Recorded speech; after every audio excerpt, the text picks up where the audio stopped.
If it weren't for those damn 3 MMS messages, those damn 51 Greek pick and rolls, and those damn injuries and the tragic blocking team, could the dynasty have even begun? As the video freezes on that moment, Kevin Durant, he doesn't believe the long night is coming, because the race is in his hands. In a daze, you find yourself transported to the 2021 NBA season, Game 7, between the Brooklyn Nets and the Milwaukee Bucks. You thought that, with your God's eye view, you could change the outcome. But unfortunately, the original host is just owner Tai, who only reluctantly signed the number 250 player for the vast Chinese market. At this moment, insignificant and powerless, you stand by the water cooler. You look up at Durant on the sidelines, already exhausted and dog-tired, as the head coach is drawing up the final play. To call it a play is generous. It's really just one sentence. Get the damn ball to Durant. Coming out of the timeout, just like in your previous life, Durant receives the ball, faces Tucker's defense, drives, stops on a dime, spins, and fades away for the shot. The ball traces a beautiful arc and drops straight through the hoop. Still, you cling to a sliver of hope. Maybe this time Durant's spin will be just a little wider. While everyone in the arena stands up to watch the play, you keep your eyes locked on Durant's feet. Yet Durant still stepped on the line by 2 centimeters and made what was the longest two-pointer in the world that season. You let out a heavy sigh. Watching your teammates jumping up and down in excitement, you don't say much. Instead, you look over at Durant, gasping for breath from exhaustion, and at Harden, playing through pain and clutching his thigh. You know that from this moment on, the old Rockets light will fade away. Lost in thought, the whistle blows, signaling the start of overtime. Frustrated, you rub your hair because you know what's coming. Durant, completely spent, misses all 6 of his shots in overtime, and the Nets ultimately lose the game 111 to 115. That's the most painful part of all. You know the outcome, but there's nothing you can do. You can only watch as the game slips away. Is this all I can do, even after living a second life? Suddenly, chimes ring in your mind. Congratulations, host. Your exclusive basketball system is activated. You've received a newbie gift, 100 free attribute points, and a Tracy McGrady signature move and shooting package. Overjoyed, you think. A golden finger system is a must for transmigrators, and it hasn't let me down. You open your attribute panel, but when you check the talent report left by the original owner, aside from a slightly higher jump and longer wingspan, everything else is, in today's NBA full of extraordinary athletes, not just average. It's terrible. You immediately feel a headache coming on. Luckily, the system has gifted you 100 attribute points, which can be used to boost your abilities. But how should you allocate them? For a moment, you're unsure. Meanwhile, on the court, Durant not only has to be the main scorer, but also defend Giannis. The toll on him is enormous. Judging by the Nets' current situation, what they lack most is a defensive anchor and a 3-and-D player who can shoot threes to help ease Durant's offensive burden. With that in mind, you find your answer. You max out your 3-point shooting and shot blocking attributes. In an instant, you feel your body become noticeably stronger than before. The hoop on the court now looks as vast as the ocean, and you even feel confident you could hit a 3-pointer from the bench. Now it's finally my turn to put on a show. Just as you're about to stand up, you realize no one is paying any attention to you, so you have no choice but to call upon your golden cheat, Bucket Grandpa once again. You say, "It seems like I can't get on the court," but as soon as you finish speaking, the system's voice chimes in. It's already taken care of. Somewhat in disbelief, you glance over at the head coach. At this moment, there are only 40 seconds left in the game. 40 seconds that will directly determine the outcome of the Nets' entire season's efforts. Logically speaking, there shouldn't be any major changes to the players on the court at this point. But right then, Nash looks over to the most inconspicuous corner, and somehow, he feels as if someone is guiding him. This Chinese player is the key to the Nets' comeback. As your eyes meet, you can't help but be shocked. No way, is this really happening? The system's power is actually this strong? Right after, you see Nash waving you over. Without any hesitation, you head straight to him. The people around you are puzzled by your arrival. After all, your player report only has 3 words. Jumps really high, with no other strengths listed.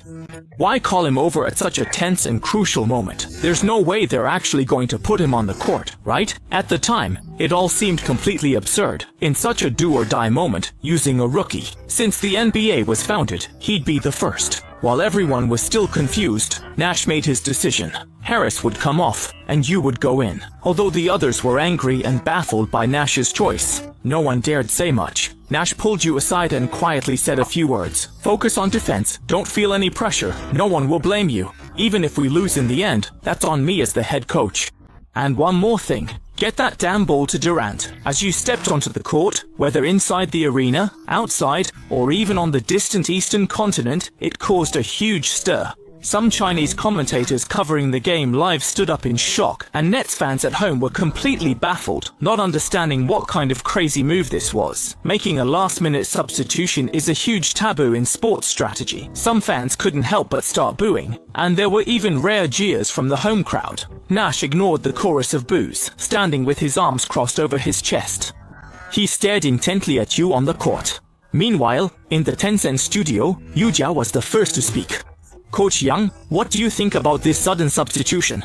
You know, since the start of the playoffs, Hua Chengfei hasn't had any playing time at all. Why put him in at such a crucial moment? Yang Yi, sitting beside him, felt like tens of thousands of alpacas were stampeding through his mind. As a fellow commentator, you've thrown this world-class problem at me. Who am I supposed to ask about the reason for Hua Chengfei's appearance? Maybe only Nash himself knows, but as a qualified NBA commentator, he could still give a proper answer. Putting basketball skills aside, Hua Chengfei's talent is arguably the best China has seen in recent years. No question. His presence on the court greatly boosts the Nets' interior defense and can help limit Giannis to some extent. Unlike the commentators, netizens were saying whatever came to mind.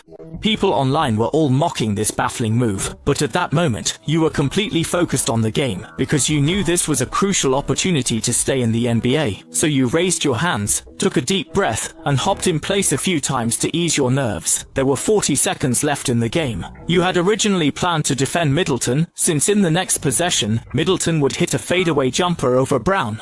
But Brown managed to deny him. You didn't say much about it. If you want others to respect you and envy you, the best way is to prove yourself with your skills. Clearly, you hadn't shown that ability yet, so you could only go defend the weakest offensive player, Tank, which was something everyone had agreed on before you went in. As Giannis inbounded the ball to Middleton in the backcourt, Lopez and Tucker both dropped back to the corners, which meant you couldn't provide effective help defense. You could only watch helplessly as Middleton, facing Brown's defense beyond the three-point line, drove right-handed to near the free-throw line, planted his right foot, spun around his left, and hit a fadeaway jumper. The score became 111 to 113. The Nets were down by 2, and now it was their possession. Durant took the ball from the backcourt, facing Tucker's full-court press, drove all the way to the right wing for a long two-pointer, but missed again. You stood anxiously outside the three-point line, but Giannis and Lopez had the paint completely locked down. No matter how high you jumped, you couldn't get in. The home crowd at Barclays Center was so stunned, they didn't dare make a sound. Now, it all comes down to defense. Once again, Middleton brought the ball up to the front court and signaled to Tucker for a pick and roll. Tucker immediately understood, setting a solid screen on Brown, while you stepped up directly to stick close to Middleton. Middleton looked at you coming up proactively and sneered inwardly. Young players are always so eager. Just a simple pick and roll and you rush up? Can't you see I'm deliberately trying to isolate you one-on-one? With only 10 seconds left on the shot clock, Middleton started to drive right. You stuck to him tightly, and although Middleton originally intended to blow by you in one step, he realized your lateral movement was actually pretty good. He changed his mind and decided to beat you with skill. He drove all the way to the basket, near the free throw line, then spun back for a pump fake, thinking he could definitely get you to bite and jump. Then whether he drew a foul or used a step through would be up to him. But while the plan sounded great, reality was much harsher. The fake didn't fool you at all. Seeing you weren't taking the bait, Middleton gritted his teeth and decided to trust his shooting touch, going for a big fadeaway jumper. Seizing the moment, you leapt lightly and, smack, sent the ball flying out of bounds. At the same time, referee B's whistle blew for a 24-second violation. You raised your fist and pounded your chest. You roared at Middleton, letting out all your emotions. Instantly, the crowd erupted in deafening cheers. After all, that defensive stop was absolutely crucial. If Middleton had made that shot, it would have been extremely difficult for the Nets to win the game. Back on offense, the Nets had possession. Durant brought the ball up, facing Holiday's defense. Using the same approach as before, Durant held the ball in his right hand at the top of the arc, spun, and went straight into a fadeaway jumper. Holiday, wary of committing a foul, stretched out his arms to contest Durant's shot, but didn't make any extra moves.